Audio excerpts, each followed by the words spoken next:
Voilà, devant nous, nous avons Étienne Béchera et sa femme Marie-Cécile.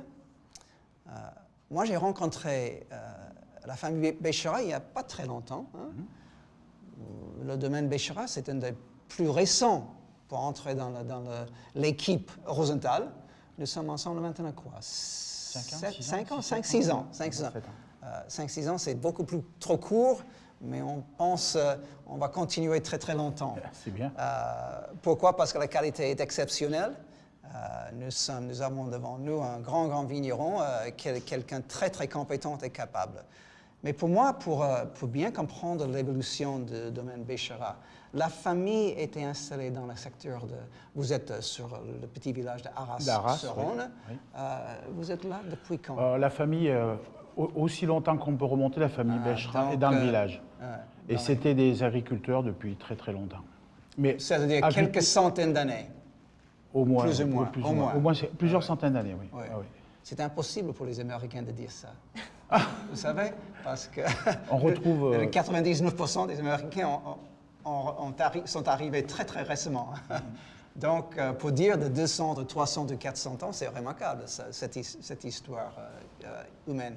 Donc, et la famille était toujours les agriculteurs? Ils ont toujours été agriculteurs, pas obligatoirement que vignerons, même c'était juste pour subvenir à toujours un la petit boisson. mix. Voilà.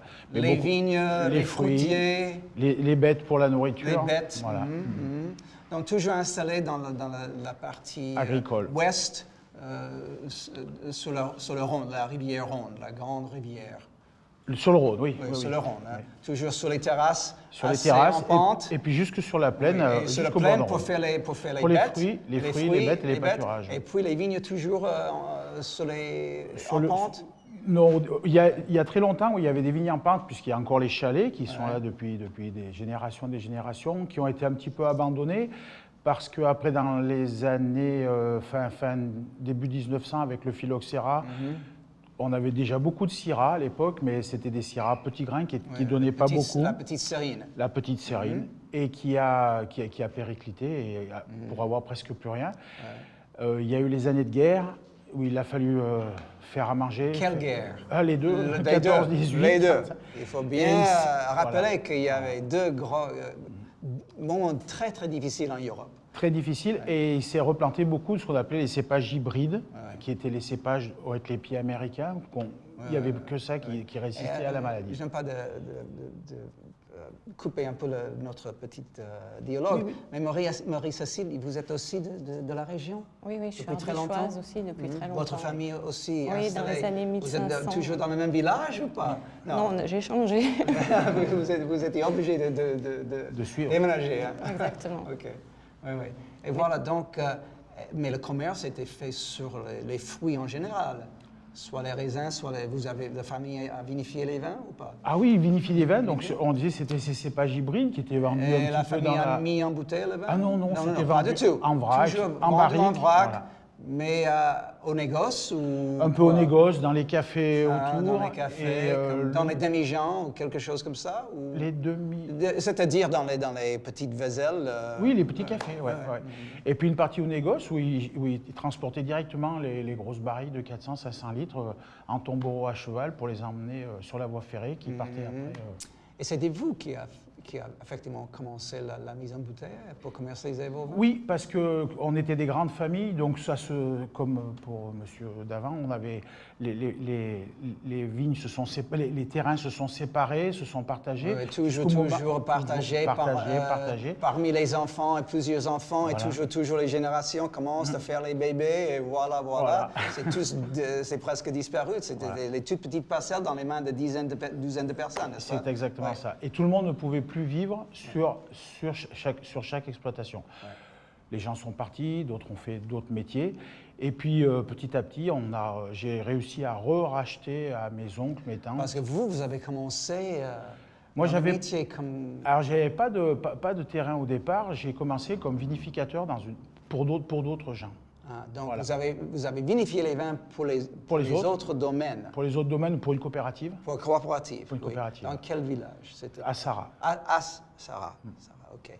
Et pourquoi vous avez décidé de changer? Parce que pendant 10 ans, ça m'a permis d'avoir un peu d'argent pour pouvoir construire un vignoble, racheter... Donc, c'est-à-dire c'était tout à fait possible dans cette époque à cette époque, dans les années 80, acheter les vignobles pas trop chers. Acheter les terrains. Acheter les terrains. Et avec puis, la possibilité de planter... semer les vignes. Voilà, planter les vignes. Ça, c'était quelle époque? En 95. 1995, Voilà. c'est assez récent. Oui. Ouais. Oui, j'ai commencé à vinifier en 1984, pendant 11 ans, et en 1995, j'ai quitté mon travail pour... C'est-à-dire vous êtes dans le métier un peu plus que 20 ans, comme vigneron. Comme vigneron, oui. Oui, comme vigneron. Oui, oui. Et je fais du vin depuis plus de 30 ans. Oui, oui. Oui. Et maintenant, aujourd'hui, si vous cherchez d'agrandir le domaine, difficile ou pas? Oui, c'est très difficile. Difficile. Pourquoi? Parce qu'on est sur des appellations qui sont très porteuses, qui font beaucoup envie aux négoces, très gros négoces de la région, qui sont capables de mettre extrêmement Et le commerce d'argent. est dominé par les négoces? Non. Non, pas Pas vraiment. obligatoirement, non. Ouais. Non, non.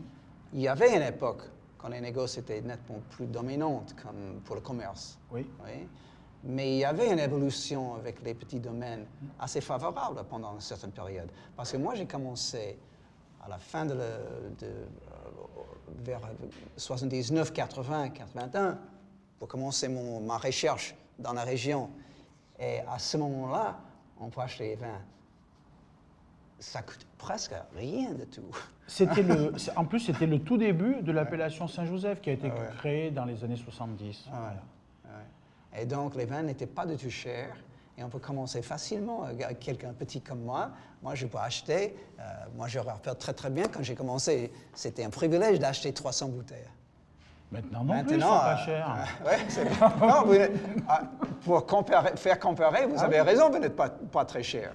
On peut toujours trouver la valeur. Ouais. Oui. Mais c'est vrai, c'est un gros changement, effectivement, dans le commerce. Parce que dans cette époque, les vignerons étaient obligés de commercialiser le vin, mais aussi de travailler toujours pour faire les fruits et les autres activités, n'est-ce pas? Oui. Et maintenant, on peut vivre sur le vin. On peut vivre sur le vin. Et qu'est-ce que vous envisagez pour les prochaines dizaines d'années ou vingtaines d'années? Déjà pendant 10 ans, je pense déjà au moins continuer, parce que je suis pas assez... Vous êtes jeune. Oui, je ne suis pas assez âgé pour donner tout de suite. Après, nos enfants ont entre 25... Vous avez combien d'enfants? 3. 3 enfants. Donc, vous avez continué ce chemin assez périlleux, difficile, parce que vous avez 3 enfants. Il faut faire la succession. Les 3, ils sont tous intéressés par le vin, par le domaine ou pas? Non. Après, ce n'est pas un choix périlleux pour la succession, ce n'est pas notre... On peut organiser ça, arranger ça. Mais après, on ne sait pas. Ils ont entre 25 et 18 ans, ils n'ont pas encore décidé réellement, même s'ils ont aujourd'hui décidé de s'orienter peut-être sur d'autres... Mais moi, à 18 ans, je ne pensais pas reprendre un jour, en France, vous n'êtes pas obligé de prendre la retraite, mais moi, je trouve, c'était mon expérience, il y a c'est presque le destin. On arrive à un certain âge, 62, 65 ans, et tout le monde commence à terminer officiellement l'activité. Hein? C'est vrai, c'est un système qui encourage la transition. Parce qu'ici, pour moi, je continue, je suis bien loin de 65 ans, et moi je continue, je ne suis pas du tout, j'ai aucune envie de faire la retraite.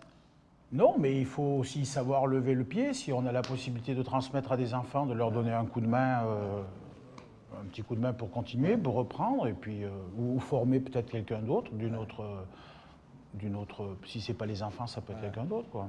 Ce qu'on n'aimerait pas, c'est que le domaine qui a été créé par nous reparte sur un négoce ou un truc comme ça. Ce n'est pas notre objectif. Oui, non, pour continuer. Pour continuer sur le domaine. Maintenir le domaine, si c'est possible. le nom Béchera dans le secteur. Si c'est possible. Oui, formidable. Donc, vous n'avez pas peur de faire la transition comme ça? Parce que vous pensez de faire combien d'années de plus en pleine activité, si tout se passe bien? Tant qu'on pourra le faire, on aime 15-20 ans. Ouais, 15-20 ans. Okay. Après, la santé, il faudra quelqu'un pour nous aider, par contre. On n'y arrivera pas seul, mais on va essayer de continuer, oui. OK. Donc, ce nouveau domaine, le futur est assez Inconnu. inconnu, mais vous êtes confortable. Aujourd'hui, on est confortable. Ouais, Oui. Excellent. Ça sera difficile de faire agrandir le domaine, Oui, mais oui. Pourquoi? Parce que toujours à cause de la pression, la pression sur la valeur du vignoble. de la terre. Ouais, Ouais. du vignoble. Et ça va continuer. Ouais, ça va pas. Parce que la seule chose, on ne peut pas créer plus de la terre. On ne peut pas en créer plus, on peut Et pas en planter plus. sûrement pas les grandes terres pour planter les Ah non, vignobles. puisque les vignes. toutes nos Ça, c'est tout appellations sont limité. réservées aux coteaux et voilà.